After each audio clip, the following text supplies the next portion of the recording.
ಯಾರು anchor India wants to know Arnab Goswami. ಎಲ್ಲರೂ ಕೇಳಿರ್ಬೇಕು ನೀವು ಟಿ ವಿ ನೋಡಿದಾಗ ರಿಪಬ್ಲಿಕ್ ಟಿ ವಿಯಿಂದ. ಒಂದು ಹಿಂದಿ ಒಳಗೆ ಒಂದು ಶಾಯರಿ ಐತ್ರಿ, ಅದನ್ನ ಕನ್ನಡದಾಗ ಹೇಳ್ಬೇಕಂದ್ರೆ ಸಾಕಿದ ನಾಯಿನ ಸಾಕಿದ ನಾಯಿಗೆ ಏನಾರು ಹುಚ್ಚ ಹಿಡಿತಂದ್ರೆ ಫಸ್ಟ್ ಬಂದು ಕಡಿಯೋದು ಅದು ಮಾಲಕನಂತ.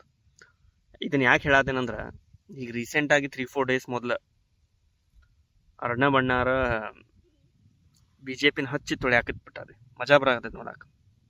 ಅಂದ್ರೆ ಏನೈತೆ ಫ್ಯಾಕ್ಟ್ಸ್ ಹೇಳತ್ತಾರ, ಅಂದ್ರೆ ರಿಯಲ್ ಜರ್ನಲಿಸಮ್ ಅಂತ. ಎದಕ್ಕೆ ಅನ್ನೋದು ಗೊತ್ತಿಲ್ಲ, may be reasons multiple reasons ಇರ್ಬೋದು. ಯಾಕಂದ್ರೆ ಅವ್ರಿಗೆ ಪೇಮೆಂಟ್ ಸಿಗ್ಲಿಲ್ಲೋ, ಅಥವಾ ರೈಟ್ ವಿಂಗ್ನವರು ಸರಿಯಾಗಿ ಅವ್ರನ್ನ ವ್ಲಾಡಿಮಿರ್ ಪುಟಿನ್ ಬಂದಾಗ ಅವ್ರನ್ನ ರಿಪ್ರೆಸೆಂಟ್ ಮಾಡೋ ಬದಲಿ ಓಂ ಕಶ್ಯಪ್ನ ಕೊಟ್ರ ಅಂತ ಹೇಳಿನೋ.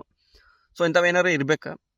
ಆಮೇಲೆ ಅಥವಾ ಸುಧೀರ್ ರಂಜನ್ ಅಂತ ಒಬ್ಬ ಅದಾನ, DD ಒಳಗೆ ಬರ್ತಾ 15 ಕೋಟಿ ರೂಪಾಯಿ ಅವ್ನು ವರ್ಷ ಕೊಡ್ತಾರ ಅಂತ ಹೇಳಿನೋ. ವಾಟ್ ಎವರ್, ಬಟ್ ಸ್ಟಿಲ್ ಮಜಾ ಅಂತೂ ಬರತೈತೆ. ಅವ್ನು ಏನು ಅಂತಾನ, ಅವ್ನು ಹೆಂಗೆ ಯಾರಂತಾರೆ ನಮ್ಮ BJP ಅವ್ರನ್ನ ಕೈ ತೊಗೊಳತಾನ ಅದ್ರ ಬಗ್ಗೆ. That is actually real journalism. But ಇದು ಎಷ್ಟು ದಿವ್ಸ ಕಾಲ ಉಳಿತೈತೆ ಗೊತ್ತಿಲ್ಲ.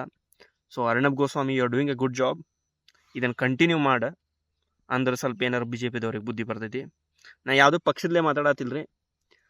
ಮುದುಕನ್ ನಾವು ಏನೋ ಒಂದು ಭರೋಸೆಲ್ಲ ಓಟ್ ಹಾಕಿದ್ವಿ, ಬಟ್ ಅವ್ನು ಭಾಳ ತ್ರಾಸ ಮಾಡತ್ತನ್ರಿ ಮಿಡಲ್ ಕ್ಲಾಸ್ನವ್ರಿಗೆ. ಮುಂದಿನ ವೀಡಿಯೋದಾಗ ಹೆಂಗೆ ತ್ರಾಸ ಮಾಡತ್ತಾನ ಅಂತ ಹೇಳ್ತೇನೆ ರೀ. ಟಿಲ್ ದೆನ್, ಜೈ ಹಿಂದ್.